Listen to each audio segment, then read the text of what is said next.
Yeah, I couldn't agree more. You can either get bitter or get better, right? You are going to go through trials and tribulations in your life. That is part of being a human, but it's such an opportunity to really be molded. I think of God as the potter and we're his clay, and he's really trying to mold and shape us into something beautiful and miraculous because he does have a calling on our lives, all of us. We might not know what that is, but you were born for a purpose. And to live into that purpose, you have to learn some things, you have to change, you have to evolve. And so, I was a wild child and I went through a lot, and I I did a lot of self-damage, a lot of things that caused me pain and suffering that I didn't needed to do, but I learned a lot of lessons. And, I got pregnant in high school, dropped out after 11th grade, and I was on Medicaid and food stamps, and I was assigned to this grumpy old doctor on the verge of retirement, and he made it clear that he was getting paid 22 cents on the dollar to take care of me. And it was very traumatic because there was no informed consent. Things were done to me, procedures, shots, I was given all sorts of different pills. Nothing was explained, and I didn't use my voice. I was a girl, 16, 17 years old. I was scared, and I trusted him. He had the white coat on, he was the authority, and I just trusted that he knew what was best for my body. And it turns out he didn't. And I still am dealing with lifelong issues from things that he did to me. So during that traumatic delivery, I had a come to Jesus moment. Honestly, I was looking at my daughter after I delivered and was getting sewn up for an hour because he tore me from front to back. And I just vowed to her that she would never go through what I had just went through. It was unnecessary. Like, somebody needed to speak up for me and give me a voice and another choice in the matter. And so I didn't know what that looked like, but God was saying, like, you got to get your crap together. You got to go back, get your GED, figure out how to help women. And I didn't know even what the next step was, but I knew that I had to be obedient to that calling because he got me through that terrible situation, right? And so I spent the next 20 years becoming a doctor and doing all the things. Fast forward, I was miserable. I was, so sleep deprived. I couldn't remember my patients' names or the babies I delivered the night before. I was, in so much excruciating back pain. I couldn't walk away from the OR table.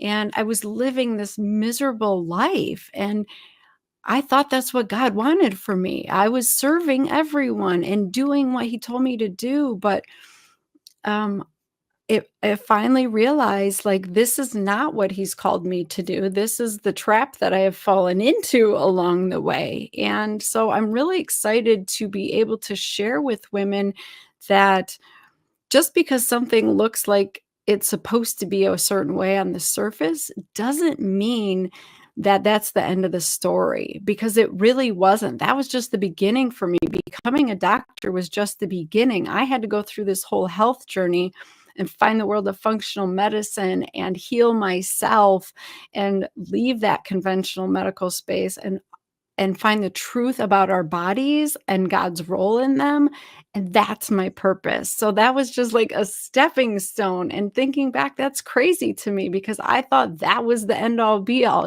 So we're always evolving, and I just invite you to think, like, am I being called for more? Because women get that shift at midlife. I saw it with you. You went through the same thing. You think your life is going along great and you're doing everything you're supposed to be doing. Then it's like, whammo. Nope. Yeah. We're going to do this instead. Exactly. And it's all of these challenges are to strengthen those muscles that God is going to need you to have for the next challenge. My husband said the other day something to the effect of, oh, I just can't wait till this issue is over in my life. I'm like, life is supposed to have these challenges. It's not like we hit 65 in retirement and go on a beach for the rest of our life, and there's no problems with grandkids or kids or friends or health or anything.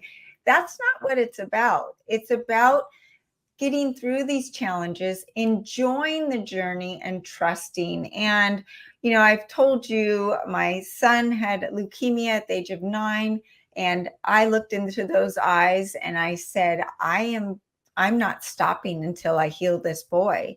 And then fast forward to when he was 15, his heart was stopping, and he looked at me. His faith is stronger than anyone. And he goes, Mom, we've done it before. We're going to do it again. And it was that instilled faith that is just second nature to trusting and knowing that you're going to be okay. You don't know the answers, you don't know the outcome, but trust. And I'm now dealing with a child who has a diagnosis. We've seen two, not traditional doctors, but natural practitioners. One is a medical doctor, but holistic, and they're telling us the exact opposite of what to do. And so as a mom, I feel very responsible. And what I'm going through right now, this week specifically, is, God, I know you're going to show me the light. I know you're going to show me the right answer. And you're teaching me so much about this topic that I'm going to be able to share and help other women with. But it also brings in this fact of, if I don't trust, then what fills me is stress. What is that stress going to do? It's going to eat away at my body, turn away my hormones, slow down my metabolism, cause a whole bunch of health issues in my own body. And that's not what we're designed for. That's not the goal. So when we talk about faith as an integral part in your health journey, it is the most important part. I mean, Absolutely. whether you're a Christian or you're Bruce Lipton, or, your mindset can create disease or heal disease within the body.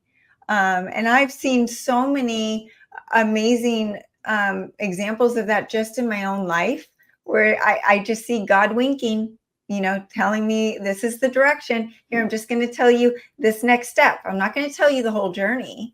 I'm just going to give you a little guidance, but you have to be proactive, right? You have to be active in the journey. You can't just sit back. Exactly, exactly, and it really comes down to getting still and making time for God, because we are always, in this like begging prayer mode, like, please God, get rid of this situation. Please change my partner. Please get rid of this Hashimoto's disease. We're like begging, and we need to start listening, because he is talking to us, and we need to start discerning, like, are we actually contributing to this problem and making it worse, or are we doing what we should be doing? And so that was what I needed to learn the hard way, because conventional medicine was killing me. I got to the point where I had to have back surgery, took 6 weeks off to heal. My third night on call, I re-injured and couldn't move. And I went back to the orthopedic surgeon. He was like, it's no big deal. It's like Lay's potato chips. You can't have just one surgery.